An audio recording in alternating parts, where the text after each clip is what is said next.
From Brennan Sorsby transferring out of Cincinnati and probably to Texas Tech, to Notre Dame dodging BYU in the bowl game, and Colorado's future with Deion Sanders, this is a massive week in the Big 12, and this is the Dose Grande Squad.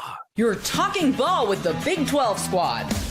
From Oklahoma State to Utah, from Kansas State to BYU, from Houston to Texas Tech, it's the local experts of the Locked On Podcast Network bringing you scoops, breakdowns, and the most comprehensive preview of the upcoming Big 12 weekend. Buckle up, it's the Big 12 squad, and we have a seat for you. No hurt feelings and thin skin allowed. Squad up, you're part of the Big 12 squad. Happy Thursday night, everybody. Welcome into the Big 12 squad. I'm Drake Toll from America's #1 Big 12 podcast, Locked On Big 12. Jake Hatch of Locked On BYU Cougars, Kevin Borba of Locked On Buffs, and he showed up 4 minutes late to the show, but I guess we'll let him in.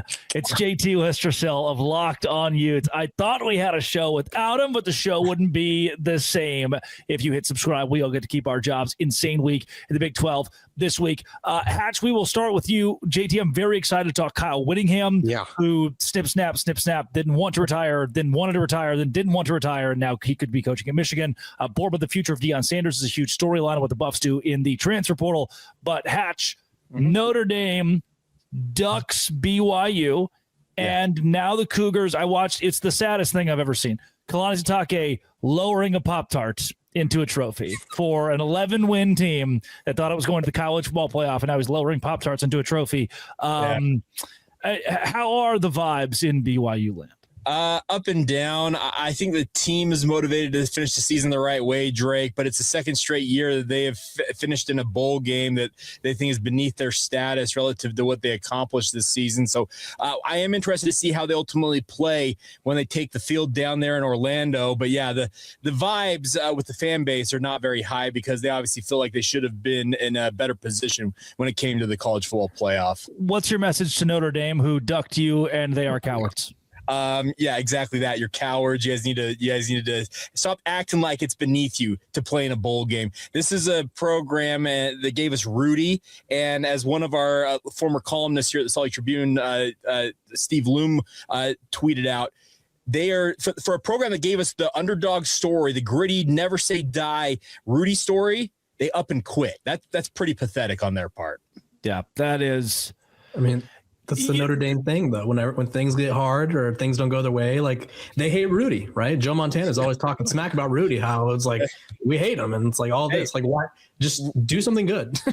Rudy's a convert to the Church of Jesus Christ of Latter-day Saints, Jen. So he's now a Mormon. So there we go. Yes. There you go.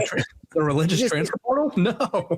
It is kind of funny, too, with this whole Notre Dame thing because they act like, we got our NBC deal. We're such a big-time product. Like, they only played, I think, in one of the 20 most high-profile games this season. So their brand is totally diminishing. And once again, this is another bad look by them just to be whining and crying everywhere about how badly they got screwed and being so mad. They're like, nope, we're just going to go home. Like, not even go out there and prove how good we are if you were to beat a BYU team that, once again, was right on the cusp of getting in, too. So it is a bad look for them. I understand people have their feelings about bowl games, but it's unfortunate. But I know you, Drake, you didn't like the video of Sitake and Brett Key. I kind of like their little back and forth. I think this is still going to be a fun bowl. It was fun, and BYU is making the most of this. It's also really sad. Like the BYU should be preparing to go on the road for a college football playoff game.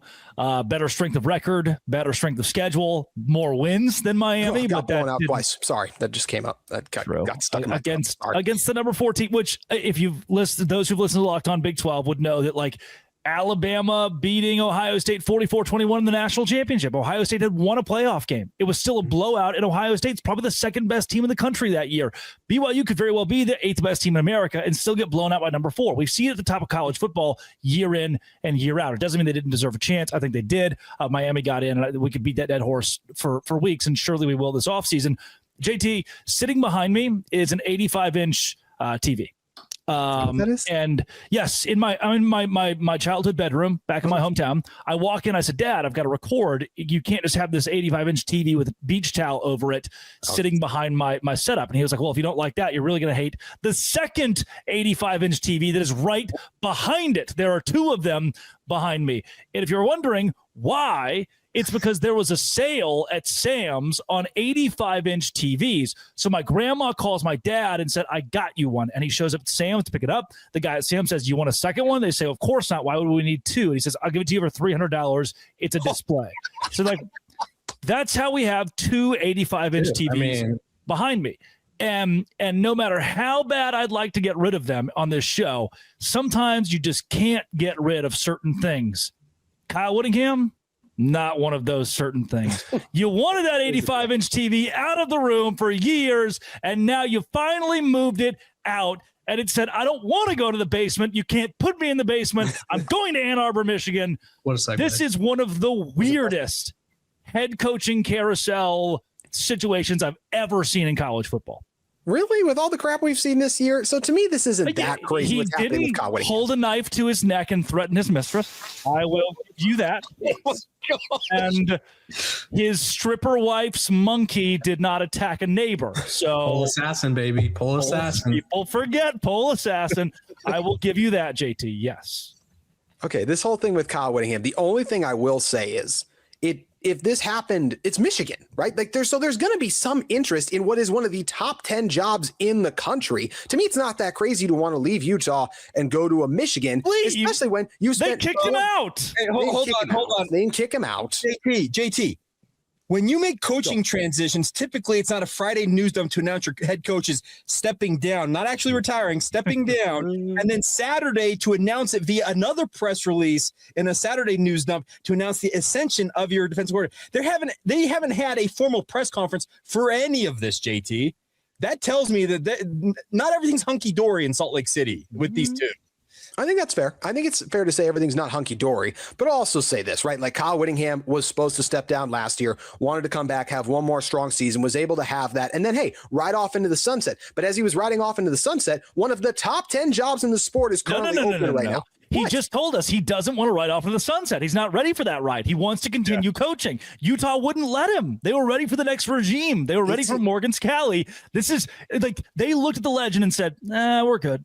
We've seen this before. This isn't an uncommon thing. I think it's not very often that it happens when there's nothing else happening in a way. Like Michigan obviously happened right before, but Utah was kind of like central to the conversation.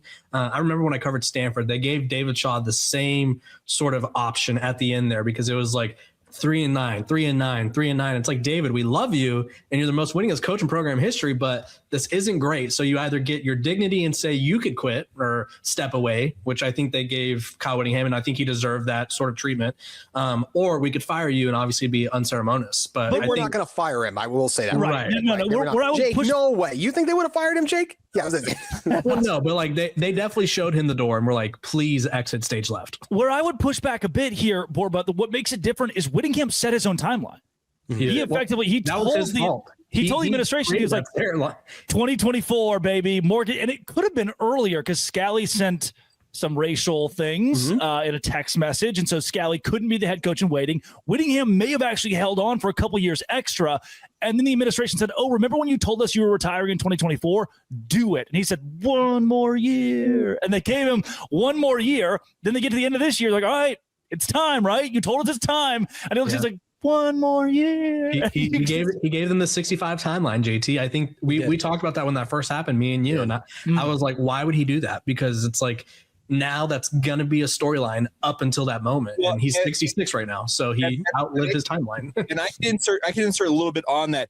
His dad passed away at the age of 64, Fred Sr., who obviously had a really outsized impact on his life, and that's why he often talked about wanting to step aside like 64, 65 years old, because he understood that his dad really never got an opportunity to be a true grandpa. He was a coach till the very end and ultimately passed, and that. So I think that's why he put that timeline out there. But as I have often observed with these coaches, the closer those deadlines come, and if you still got your energy, you still got your health, you still feel like you've got it, it's hard to step away. And money, sure, that absolutely. Michigan money. I mean, he could tell those grandkids like, hey, You want a nicer Christmas this year or next year? And the other thing about the Kyle Whittingham situation is he's been very proud that his kids got to go to the same elementary, junior high, and high schools all throughout growing up, which doesn't happen in the coaching industry. Well, now that his kids are all grown, he's got grandkids and the like, this may be the time for him to, uproot from Utah and maybe try going to Ann Arbor and seeing what he could do with Michigan, because he has aspirations of continuing to do something, it feels like, in the game of football, and leading the Michigan Wolverines would be awesome. That's weird. I'm reading a headline from 2014. Kyle Whittingham is in Ann Arbor and in conversations for the Michigan job. This wouldn't be the first time he's talked to Michigan. What is the future for Kyle Whittingham? That's coming up right here on the Dose Grande Squad. Today's show is brought to you by Aura Frames. I've been hanging out with Coach Gary Patterson way too much here recently. He's using the words Riz and Aura. And if you want to truly master Aura, whatever that means, I'm sure he can explain it on College Football Kickoff, then Aura Frames is the way to go. Aura isn't just your average picture frame. You preload this frame with photos before you gift it, so when it's plugged in by a loved one, memories are already there. No apps to figure out, no setup headaches, just instant smiles. Grandparents, parents, newlyweds, anyone who loves photos, that's who this is for. Endless uploads of pictures and 30-second videos through the Aura app as well. For limited time, save on the perfect gift by visiting auraframes.com to get $35 off their best-selling Carver matte frames, named #1 by Wirecutter. auraframes.com, promo code COLLEGE is that promo code for $35 off. This deal is exclusive to listeners, and frames sell out fast. Order yours now to get it in time for the holidays. Support the show by mentioning us at checkout. Terms and conditions apply. Aura Frames. It is Jake Hatch, JT Wistercell, Kevin Borba, Drake Toll with you of Locked On Big 12. Okay, JT, what is then, if you had to call your shot, the future of Kyle Whittingham? I think he's probably going to end up in like an NFL advisory type of role. I think it would actually make a lot of sense for him and Michigan for 1 year to come to an agreement on something, because I just think from Michigan's standpoint, they are trying. Why would they only do it 1 year? I mean, you think about it, like Willie Fritz is the same age as Kyle Whittingham. Willie Fritz is actually a year older right now, a hair older. Like, why not just hold on to Whittingham? Like Saban was 71, 72 at time of retirement. Michigan could milk this for 4 or 5 years. I still don't think Kyle Whittingham, I'll say it this way, I don't think Kyle Whittingham is all in on a multi-year rebuild, doing everything it takes in today's. No, they're 9-3. It's not, maybe not a rebuild, that's fair, but what it takes to run a college football program every single day, especially when you don't have something in place like he had at Utah. That he had there was a lot of things going on to help him at Utah that I don't think he'd have multiple years at Michigan. I think he'd have to do more there. They would expect more from him there, because he is Utah football in Utah. He is not Michigan football. If he walks in there, the reporters, the city with that team, with that program he didn't build that. He walks into that. So, but for 1 year, like, it doesn't get better for a Band-Aid head coach than Kyle Whittingham. So that's why I think it would be a good 1 year deal thing. I don't look at Kyle Whittingham and go, he wants to do this another 4 years. I still don't really. I think he's still running. I think he is running out of juice a little bit. He had all the juice this past season, but I don't feel like he is like, okay, I want to do this for 10 more years and I want to dig in. There has been changes to college football that I still don't think he's loved and that worked in his favor at Utah that I don't think he'd get the benefit of at Michigan right now. So I think it's more likely he's an NFL advisor than head coach of a college football team, even though I think Michigan should hire him for 1 year. To support JT a little bit here, Jake, I do think Kyle Whittingham in July is much different than Kyle Whittingham in December. Sure. When you get done with your last game, you're like, no, I want it back. And then come July again, when you've been through spring and you've been through the transfer portal twice, you're saying what he was saying at Big 12 Media Days last year, just like, I'm tired. I was ready, and then I took another year. Jake, if he did take a Michigan job, I'm gonna use your KSL card here. If he took a Michigan job, how much of the staff would go with him? Like, are they tied to Morgan Scalley, or do they love Uncle Whit? There's a split, honestly, and that's the thing about this. You'd probably see, I could think of guys like, just off the top of my head, look at their offensive line coach in particular. Names escaping me all of a sudden. Jim Harding. Jim Harding's been a Kyle guy, so I would imagine that Jim would go with him.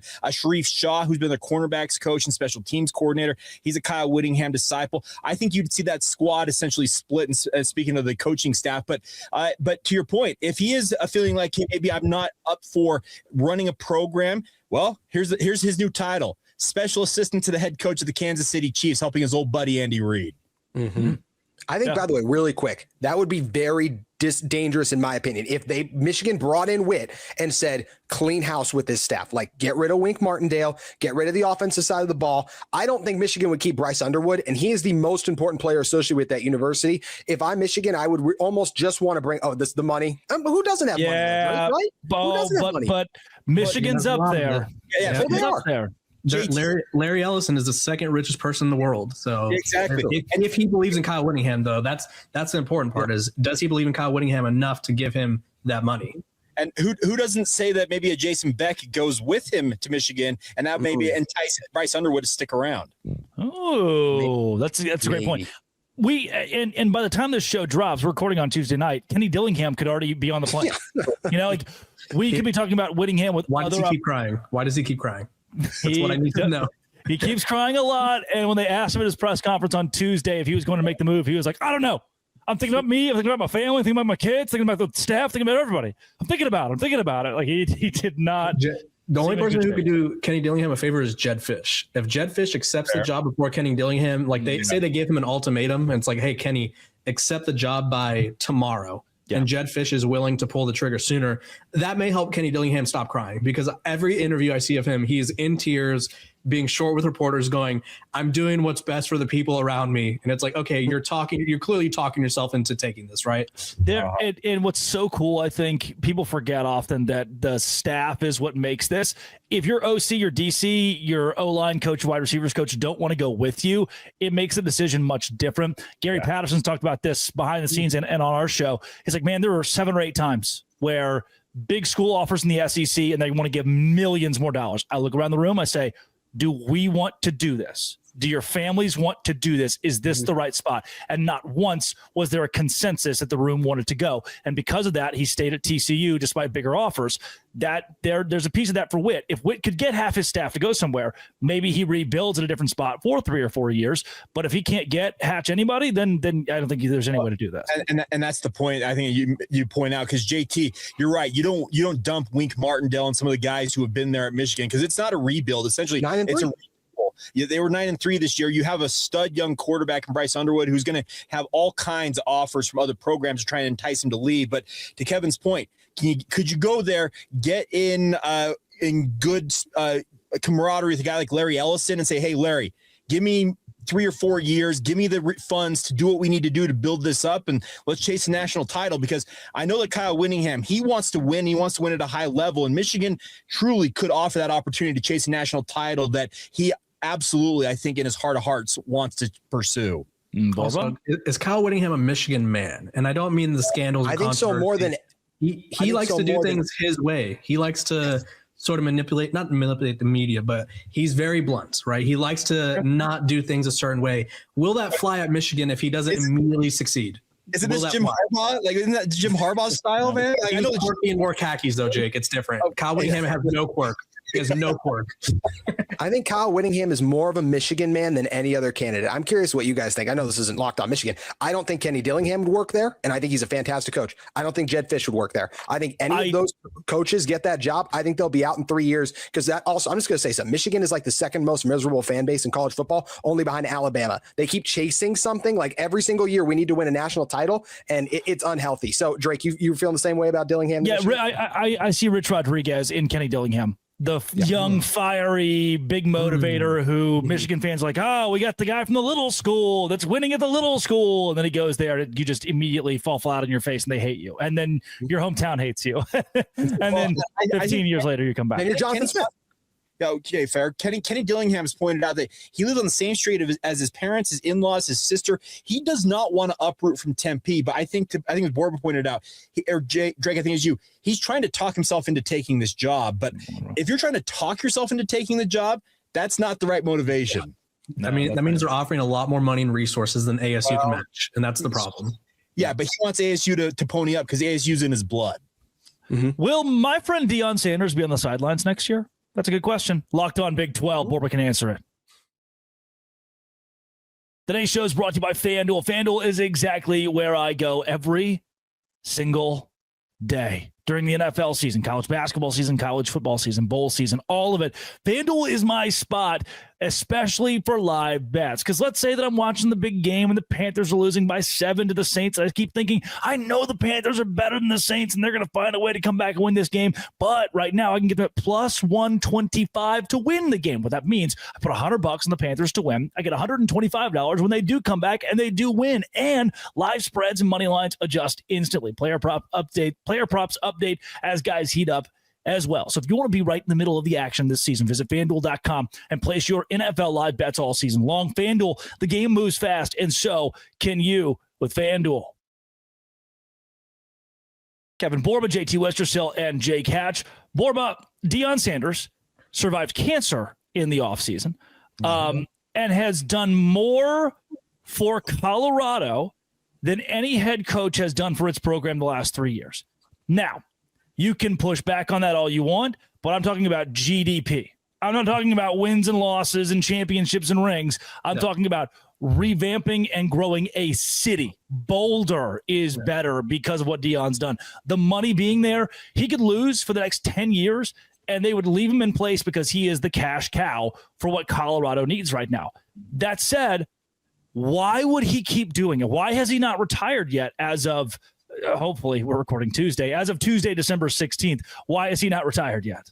Yeah, I think there's a couple reasons. For one, he has a legacy to uphold. And I don't think a lot of people around college football or football in general really agree with me on this, and that's totally fine. But Deion Sanders is very proud of the legacy he leads in the NFL and the MLB. He is very proud of it. And I think he wants to leave Colorado in a place where they want to build him a statue. I think he wants that. Now, whether or not his health will let him get there, I don't know. But I do think his hiring of Brennan Marion shows that he's fully invested, right? I don't think you hire away one of the best offensive minds in college football if you're not invested. So I think he cares about his legacy. And two, I think so many people forget what it's like. And I'm not a parent, so I don't get this. But whenever you moved out and your parents were sad, I'm an only child, so I guess I do get this. My parents were crushed. Like, his kids have moved out for the most part. Deion Jr. is still in Boulder with him. But his daughter is playing basketball, I forget where, at another college. Shador's in the NFL, and then Shiloh is in Miami making videos, and he's a content creator now, right? Mm-hmm. He has an empty nest, right? There is no point in him just like stepping away from coaching just because of it. I think the only real thing that I worried about from a Colorado perspective was him trying to get an NFL job with Shador, but that obviously was not going to matriculate as much as people thought it was. So he has a chance to build a legacy in a different way.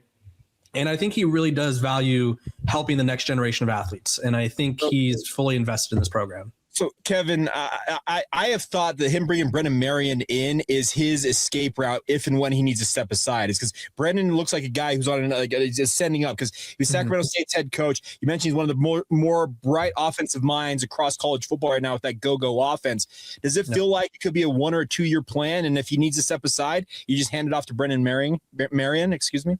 Yeah, I'm not naive. I've said the same thing on my show. Brennan Marion's contract is for 2 years. I think Deion signed a 5-year extension last year, so that puts him at he'd have like 1 or 2 years left on his deal anyway. So I do think there's a sort of coach in waiting sort of aspect to this, right? Like the Will Muschamp at Texas, and then Morgan Scalley at Utah. Like there's a lot of those similar vibes, and I do think that's a great plan to have, honestly, right? If you're Deion Sanders, knowing you took this program wherever you took it, I think it's in a better place than when he found it.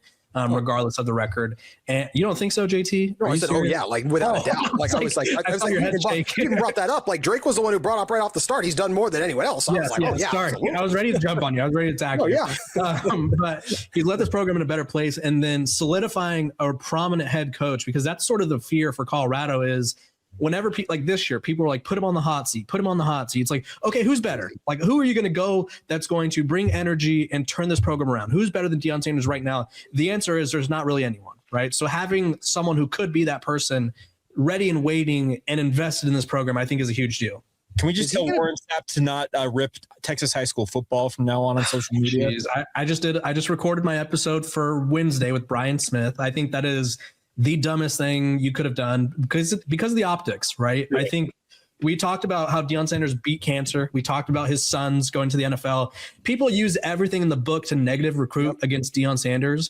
And Warren Sapp just like served up on a silver platter, like, please use this. We said Texas high school football sucks. Like, everyone's like, there's always this competition. I get it. I'm from California. I say we are better than every single state ever.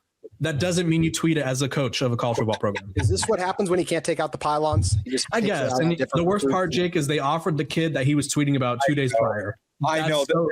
It's baffling. Like, why in your right mind would you rip a base that, because Colorado for years has made hay in the Lone Star State in terms of bringing talent to Boulder from Texas. You just absolutely crippled those abilities to do that with that one tweet. And Texas people can get mad at me too, especially now that they know I'm from California. Their high school coaches are some of the most sensitive people on the planet. They hold a grudge like no other. I played high school football at Texas. I'm going to defend some. Whoa, Joey McGuire's not going to like that. They hold grudges like nobody's business, though. If they feel a coach has disrespected them, they will purposely not allow recruits or not help recruits go to that school. True or false? Fair. I feel like we see that everywhere in the sport. I'm just going to say that. No one does it more than the state of Texas, though. They are so prideful. Borba's got a point. Borba's got a really good point there. He does have a good point there. Be petty there. Hey, really quick. Is maybe the wrong word, but prideful or protective. How about that? Is Deion Sanders not going to be the next head coach at Florida State next year? Like when Mike Norvell gets fired a year from now because it's not working, they won't go with the legacy hire, the guy who he wanted it. He wanted it before Jackson State, and they didn't give it to him. And now he claims his alma mater is, I think, was it Talladega University or Talladega College? He doesn't claim Florida State as much. So what about the chance to win? Like, I feel like people have short memories of some stuff. You all don't think so? No. Talladega. Yeah, I think it goes back to Borba's point. He knows his legacy is obviously what it is, and he wants to keep that intact. If he goes back to Florida State and fails, that's a big old stain on that legacy. So I think that ship has passed. Florida State's a hard program to succeed at. Like, let's be real. He's a goat of so many things, right? He's a goat for basketball, for football, for what he did with baseball in a lot of ways. He's not of coaching right now. If he could get to a place like Florida State, he'd have a chance to enter that if he could make a college football playoff, which we haven't seen a prominent former player do, right? To be fair, Ryan Day did win a national championship, proving anyone in the world could probably find a way with the right roster to limp to a national championship. As the number 8 team in the country, by the way. I made this, we can wrap with this. I made this point in Locked On Big 12 this week. It has become, March Madness is an invitational. Yeah. We are inviting teams into March Madness to compete for a national championship. College football is becoming that. The number 8 team in the country won the national title last year. They wouldn't have sniffed it in the BCS, the 14 playoff. Is Ohio State the best team in the country? Maybe not. But they're the best suited for a tournament style of play. Which makes me chuckle that Joel Klatt ripped on March Madness. Me to it. He did. So bad. He hates Cinderella. Isn't Colorado kind of a Cinderella story? Exactly. And he loved it when it was Colorado and they were doing good. So Joel Klatt, I don't know who peed in his Cheerios that morning, but on the same day that Brady Quinn and Matt Leinart come after ESPN for having to sneak the college football playoff, they're like, Fox, the good guy, and Joel Klatt's like, I hate football. This just in, Joel Klatt to ESPN, and whenever his contract's up, is he laying the groundwork? He's like, I will push your propaganda if he dumps on ESPN, but like we said, I mean, media time heals all wounds, right? I mean, we see Charles Barkley's gone at ESPN for years, right? And we know Charles Barkley is the most fearless man in America, though, when it comes to stuff like that. He does not care. No, he does not. Those ladies down in San Antonio, no doubt. He's eating them churros like they do. He's good at it. That's Kevin Borba of Locked On Buffs, Jake Hatch of Locked On BYU Cougars, JT Wisterso of Locked On Utes, Drake Toll with you of Locked On Big 12. This has been and always will be. If you hit subscribe, we get to keep our jobs locked on. Thanks for making our shows your first listen every single day. The No Say Grande Squad.